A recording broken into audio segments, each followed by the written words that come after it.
আসসালামু আলাইকুম। আজকে আমরা F64 এর শুরু থেকে এটা যে প্রোগ্রামিং সম্পর্কে কিছু ধারণা নেওয়ার চেষ্টা করব। হাতে যেটা দেখছেন এটা হলো নতুন একটা বক্স। এটার কিছু সিম্পটম আমরা দেখব এবং এটার যে ব্যবহারটা কিভাবে করতে হয় এটা জানব। আজকের ক্লাসটা খুবই গুরুত্বপূর্ণ, সবাই মনোযোগ দিয়ে দেখার চেষ্টা করব। প্রথমে জানবো এই যে এইটা সম্পর্কে। এটা হলো ISP2 ভার্সন।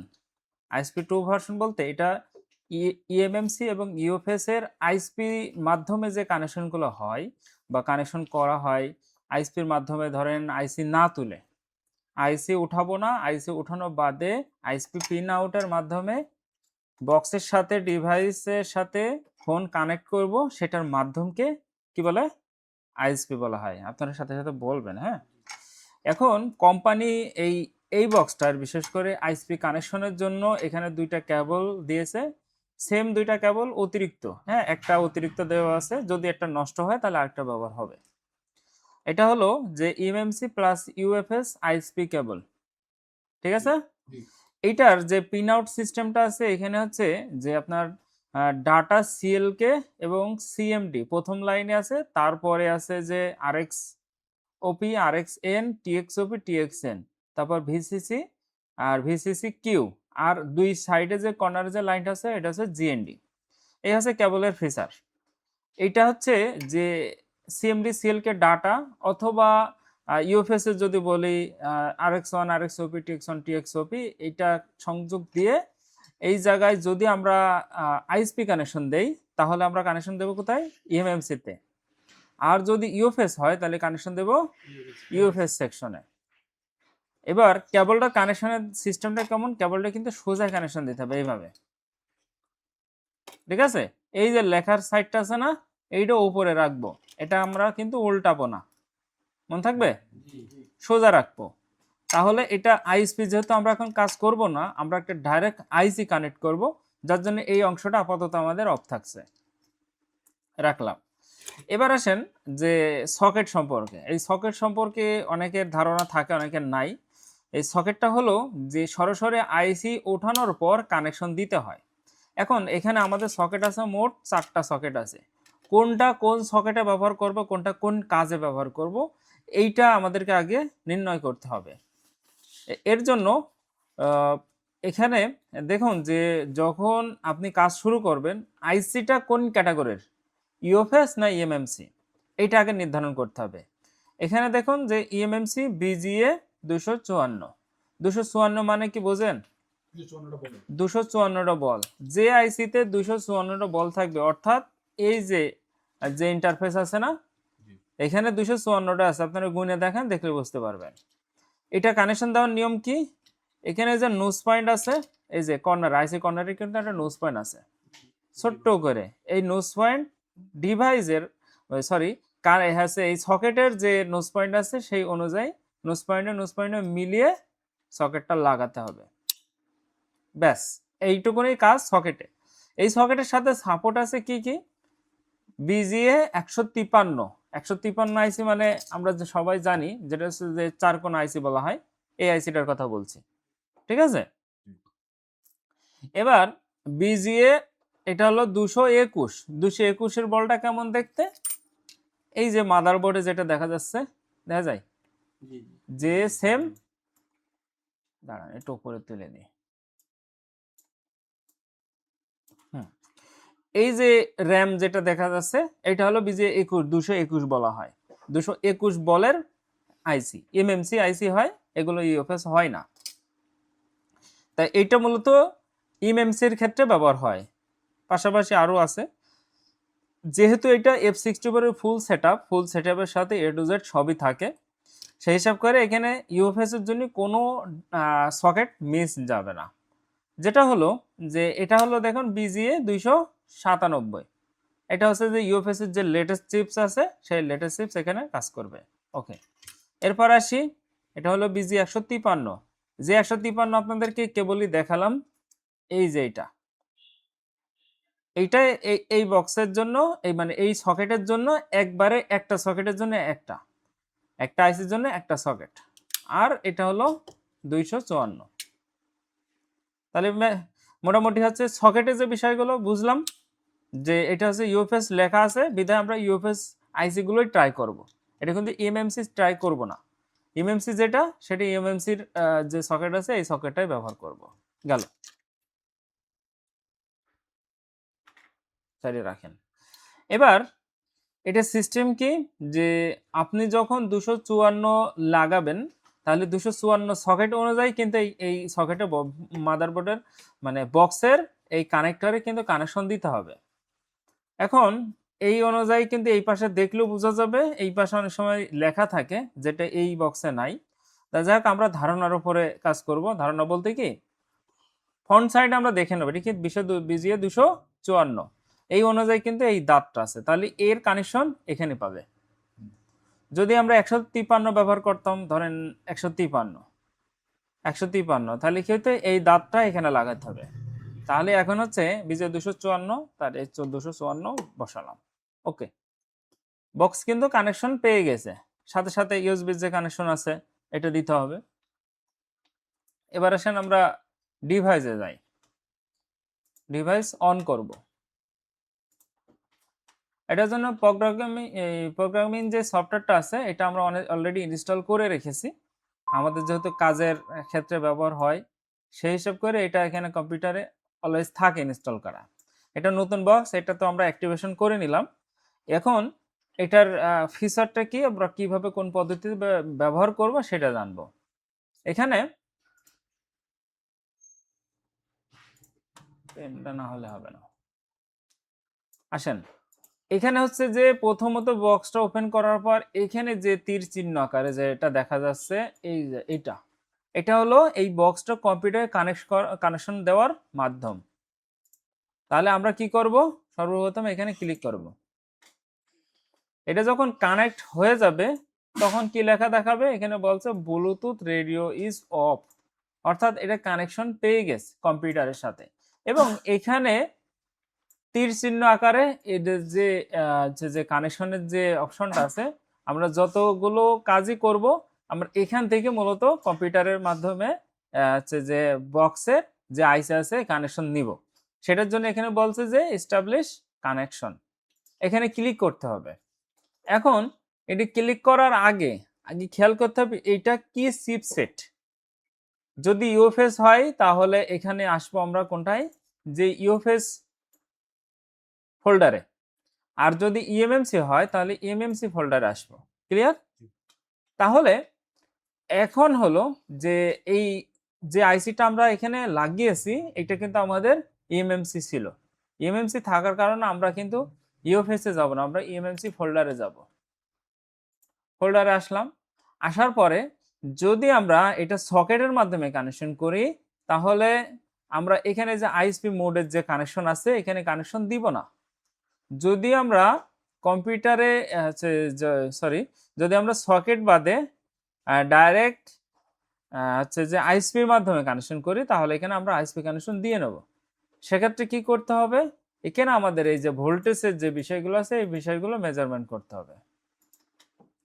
এবার যেহেতু এটা সকেট, ডাইরেক্ট সকেটের যে ডিফল্ট ভোল্টেজ আছে এই ভোল্টেজেই কিন্তু এটা কানেকশন নিবে, যার জন্য আমাদের নতুন করে কিছু করার প্রয়োজন হচ্ছে না, আমরা জাস্ট এখানে কানেকশনে ক্লিক দেই, দিলে যদি আইসি সব ঠিকঠাক থেকে থাকে তাহলে কানেকশনটা পেয়ে যাবে।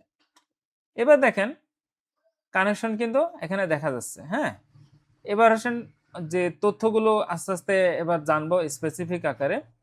প্রথমত আইসি কানেক্ট হওয়ার পরপরই এখানে কিছু ইনফরমেশন এসছে, যেটা আমাদের সব থেকে বেশি লাগে, বেশি প্রয়োজন হয় সেটা হলো এফআরপি আনলক করার প্রয়োজন হয়। এফআরপির file version plus FRP active না নন অ্যাক্টিভ সেটার ইনফরমেশন দেখে নিলাম। তাহলে এখন যদি এফআরপি আনলক করতে চাই, ধরেন আইসিটা আমরা কনফিগার করব না, জাস্ট আনলক করব, তাহলে এইটা শর্টকাট আমরা একটু জেনে নেই। এটার জন্য আমরা এখানে যে এই যে পার্টিশন ফোল্ডারে যাব, দেখা যায় জি পার্টিশন ফোল্ডার, এখানে যখন ক্লিক করলাম ক্লিক করার সাথে সাথে পার্টিশনে যে ফোল্ডারগুলো আছে এগুলো চলে আসছে। খেলা কিন্তু এখানে, মানে আপনি যাই কাজ করেছেন যাই করেন না কেন এখন শুরু এইভাবে। ভাই বসেন বসেন, ঠিক আছে। হ্যাঁ, এবার যে এইটা এই যখন আমরা এই অপশনে আসছি, F64 কিন্তু আমাদের জন্য অনেক সহজ একটা সফটওয়্যার আর বলা হয়, ধরা হয়, সবাই এটা এটা অনেক ইউজেবল মনে করে, কিন্তু আইএসপির ক্ষেত্রে একটু কঠিন হয়। কিন্তু যদি আপনি আইসি ডাইরেক্ট খুলে কানেকশন দেন তাহলে আপনার জন্য এটা সহজ। কিছু বিষয় আপনাকে মাথায় রাখতে হবে।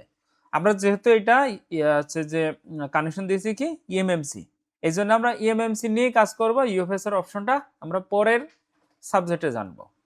তাহলে এটা জাস্ট যদি এফআরপি আনলক করি তাহলে কি করব, এফআরপির জন্য এখানে প্রথম কটা ফোল্ডার দেখা যাচ্ছে, দেখা যায়।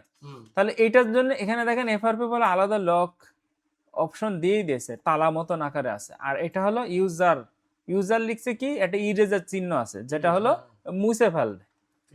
হ্যাঁ, মুছে ফেলবে। তাহলে এখন আমার যদি মনে করেন যে এটা ফ্যাক্টরি রিসেট করা হয়ে থাকে তাহলে আমি কি করব, আমি জাস্ট এখান থেকে ইউজার ডাটা ক্লিয়ার করব।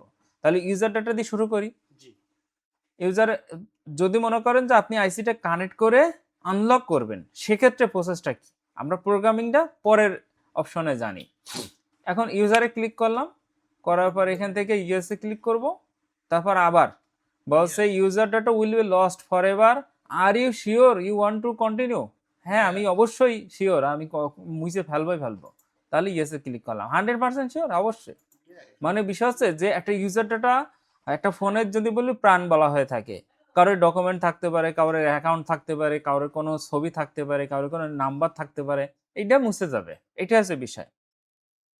এখন এটা যখন ইউজার ডাটা আপনি ক্লিয়ার করবেন তখন আপনাকে খেয়াল করতে হবে আপনি কোন ধরনের ফোনে কাজ করছেন।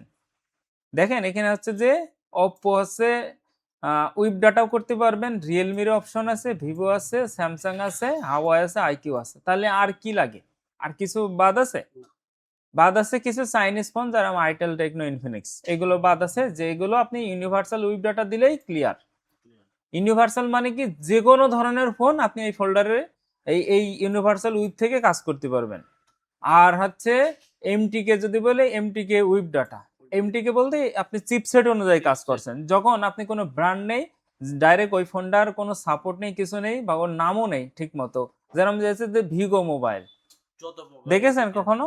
ইন্ডিয়ান একটা ফোন আছে যা বাংলাদেশে কোনদিন আসে না, সেই ফোন দিয়ে যদি কাজ করতে চান তাহলে ও তো ব্র্যান্ড নেই, তাহলে আপনি কি করবেন, চিপসেট অনুযায়ী কাজ করবেন, তাহলে ক্লিয়ার। এখন ইরেজ কেস বা ক্যাশ, ক্যাশ বলতে তো ইতিপূর্বে আমি জানিয়েছি যে কোনো অ্যাকাউন্টের হিস্টোরিগুলো ক্লিয়ার করার জন্য আমরা ক্যাশ ক্লিয়ার করতে পারি। তাহলে এটা আমাদের অপশনগুলো তো ক্লিয়ার।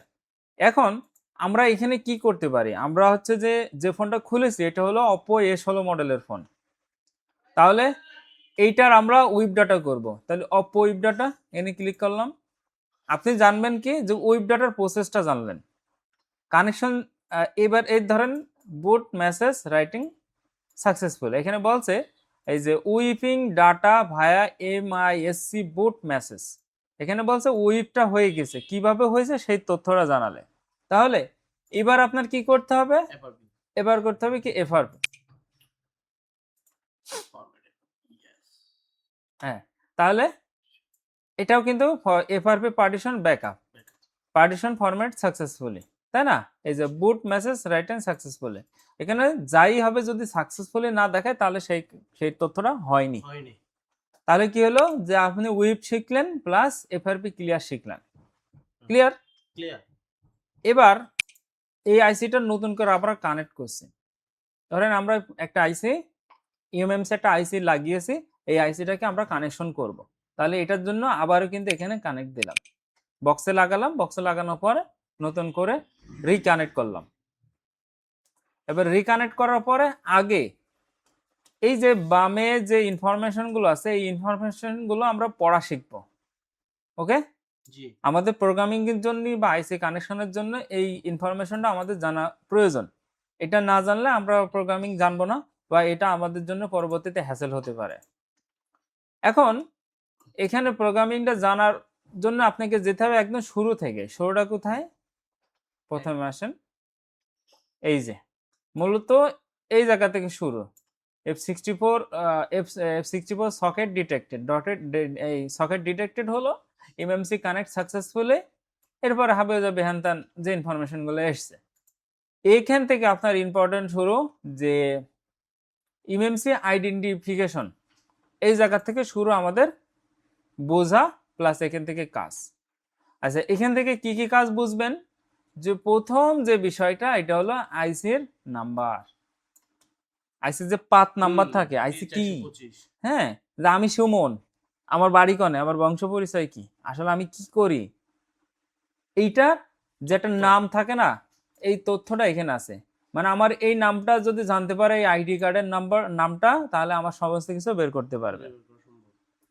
তাহলে এখন ধরেন এই যে KMDX600118M -B425, এইটার যে ইনফরমেশনটা আছে এইটুকুন বুঝতে গিয়ে আপনাকে কতদূর যেতে হয় দেখেন। যে আপনি এটা এখানে দেখলেন, ধরেন কোন একটা সেটের আইসি প্রোগ্রামিং করবেন, আইসি চেঞ্জ করবেন, তাহলে আপনাকে অবশ্যই পাথ নাম্বার মেলাতে হবে।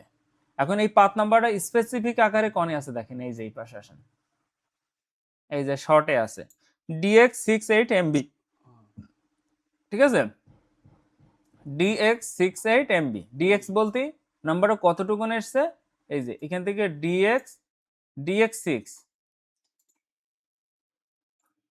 এই যে এখান থেকে 8MB, বুঝছেন?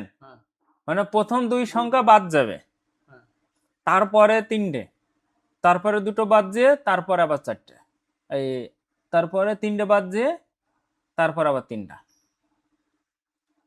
দেখবেন প্রত্যেকটা আইসিতে এরকম শর্টকাট নাম থাকে। সেই শর্টকাট নামের জন্য আমি আবারও বলি যে এখানে আসবেন, এই প্রথম দুটো বাদ দেবেন অক্ষর, প্রথম দুটো বাদ দিয়ে DX6 8MB, অর্থাৎ প্রথম দুটো বাদ দিয়ে তারপরে তিনটে নেবেন, তারপর আবার তিনটা বাদ দিয়ে তারপর আবার তিনটা সংখ্যা নেবেন। বুঝা গেছে? নিলে যে কোডটা আসবে এটাই হচ্ছে এর মেন কোড। যখন আমরা এমটিকে চিপসেট ফ্ল্যাশ করতে যাব, তখন আমাদের এই সংকেত দেখে কাজ করতে হবে। অনেক সময় এরকম ফুল ইনফরমেশন থাকবে, তবে এই শর্টকাট ইনফরমেশনের উপরে নির্ভর করবে আমাদের কাজ। এই জন্যই ধরেন আপনার শর্টকাট নাম এসেছে, আপনি জানেন না, এখন আপনি বললেন যে সুমন ভাই আমার তো জানাইনি, তাহলে আমি এটা কোনতে জানবো? সেটা আছে, আপনি এটা নোট করে নিতে পারেন। তাহলে এটা গেল। এইটার যে এমএমসি ভার্সন কত দেখেন, 5.1, ঠিক আছে, এমএমসি ভার্সন V5.1, 5.1 ভার্সনেই মূলত হচ্ছে এই আইসি গুলো কাজ করে। এখন আইসির নাম্বার চিনলাম, তারপরে আইসি হচ্ছে পাথ নাম্বার, শর্ট কোড সেটাও জানলাম, এটা হচ্ছে যে ফুল ফর্ম শর্ট ফর্ম জেনে নিলাম। এখন আসেন যে হ্যাঁ, এখন আসেন এর পরের অপশন কি আছে, ইএমসিপি। মূলত এটা তো ইএমএলসি না, র্যাম এবং রোম একসাথে থাকলে সেটাকে কি বলা হয়, ইএমসিপি। সেটাই কিন্তু এখানে দেখা আছে। আমি ইতিপূর্বে আপনাদের বলেছি, এখন এটা মিলিয়ে নেন যে আসলে ঠিক আছে কিনা। এটার আছে যে আপনার র্যাম কত আছে, 3GB DDRM, DRAM 24 gigabyte, LPDDR4X 254 FBGA, অর্থাৎ বিজিএ আছে 254। মানে আপনার শর্টকাট নেন, অত কঠিন নিতে হবে না। এটা হচ্ছে ইএমসিপি, এটা ইএমসিপি র্যাম কত 3GB, আর এটা কি বিজিএ 254, এই শেষ। মানে বেশি ভেজাল করে ফেলছিলাম। এখন তারপরে আসি, এখানে আছে যে সিআইডি, হ্যাঁ, কোড আইডেন্টিফিকেশন ডিটেকশন। সিআইডি এর কাজ কি, যে এইটা হচ্ছে যে আপনার এই ফোনটা সফটওয়্যারটা কোন কোডে চলবে। মানে এই আইসিটা তো হচ্ছে যে আপনার প্রোগ্রাম আছে না, যখন ফ্ল্যাশ করা হয় সিপিইউ এবং প্রোগ্রামিংটা বা ফাইলটা কিভাবে চলে, এই সিআইডি এর মাধ্যমে চলে। এই ভার্সনটা খুবই ইম্পর্টেন্ট।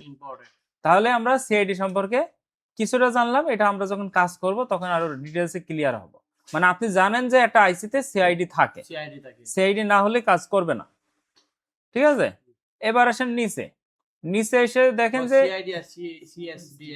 একই, ও সিআইডি আমাদের প্রয়োজন হয় না, সিআইডি প্রয়োজন হয়, সিআইডি আপনার বললাম।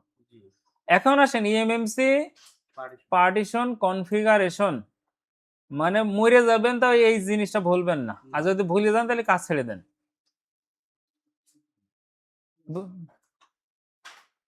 আওয়াজ হবে তাহলে লেখেন, ঠাস করে লেখেন। হ্যাঁ, এবার এইটা হলো যে যে কেন বললাম এটা তো ইম্পর্টেন্ট, কেন বললাম, যদি সব করে ফেলেন, মনে করেন আইসির সমস্ত প্রোগ্রাম শেষ, সমস্ত কিছু হুবহু মিলেছে, কিন্তু আপনি এই কনফিগার করেননি, ইএমএমসি কনফিগারেশন করেননি, তাহলে আপনার এই সেট জিন্দেগি অন হবে না। ধরেন কনফিগারেশন যদি না করেন তাহলে এখানে যে কনফিগারেশন কি হবে, যে 0x00 হয়ে থাকবে। তাহলে যদি হ্যাঁ এই হয়ে থাকে তাহলে তার ওই কোড আসছে না। 0x48 এইটা হলো এমডিকে সিপিইউর জন্য, এমডিকে সিপিইউর জন্য, কোয়ালকম সিপিইউর জন্য আবার কনফিগারেশন আলাদা। সেই কনফিগারেশনটা কেমন হয় একটু দেখে আসি। এই যে এখানে আসলে পাওয়া যাবে, এই যে প্রভিশন নাকি প্রভিশনিং। আচ্ছা এখানে আসেন, এখানে আসার পরে জাস্ট আপনি হচ্ছে এমটিকে কনফিগারে ক্লিক করেন, এই দেখেন কনফিগার কত 0x48। আবার যান ইউনিসকে যান, কত আছে 0x08। তাহলে কনফিগারেশন সেট অনুযায়ী চেঞ্জ আছে। আবার কোয়ালকমে যায়, কোয়ালকম 2 কত 0x38। তাহলে এখন বলেন যে আপনি যদি এই জিনিসটা যদি সঠিকভাবে এখানে না বসান তাহলে কাজ করবে না, করবে না। এটা হচ্ছে 00। তাহলে কতটা ইম্পর্টেন্ট বুঝতে পেরেছেন? তাহলে আমরা সামনে আগাতে পারি। আপনার আইসি প্রোগ্রামিং এর জন্য কনফিগারেশন প্রয়োজন। তাহলে কনফিগারেশন শেষ, এটা হলো কনফিগারেশনের চ্যাপ্টার। এটা 0x48 করলে পরে এগুলো এমনি তৈরি হয়ে যাবে। এবার আসেন eMMC farmer configuration, farmer updates enable. হ্যাঁ, সফটওয়্যার আপডেট এনাবল, ওটা আমাদের প্রয়োজন নেই, ওটা বাদ। পরের অপশন থেকে আসি, এইখানে আসেন যে কার্যকারী যে পরিষদ আছে সেই জায়গায় আমরা একটু কাজ শুরু করি। ইউজার এরিয়া কত দেখেন, কত 29.12 জিবি, অর্থাৎ কত হচ্ছে যে 32 জিবি, 32 জিবি। আমরা বাইনারিতে কি দেখি মেমোরিতে হিসাবে, যে 32 জিবিতে কিছু কম পায় না, 16 জিবিতে কিছু কম পায় না, 8 জিবিতে কত পান 7.5 জিবি পান, 4 জিবিতে আছে 3.85, এই হ্যাঁ 3.85 এরকম থাকে। এটা কি প্রোগ্রামিং এর স্টোরেজটা? এটা রোম রোম বলে না, সেই রোম। হ্যাঁ এই রোম, এইটা আপনাকে জানতে হবে। এবং এটা যে বুট 1 আর বুট 2, এটা দেখেন 4 মেগাবাইট, দেখছেন? আর আরপিএমবি আছে 4 মেগাবাইটের। এইটা তো একটা আরপিএমবি আছে, আরপিএমবি মানে বোঝেন, আরপিএমবি।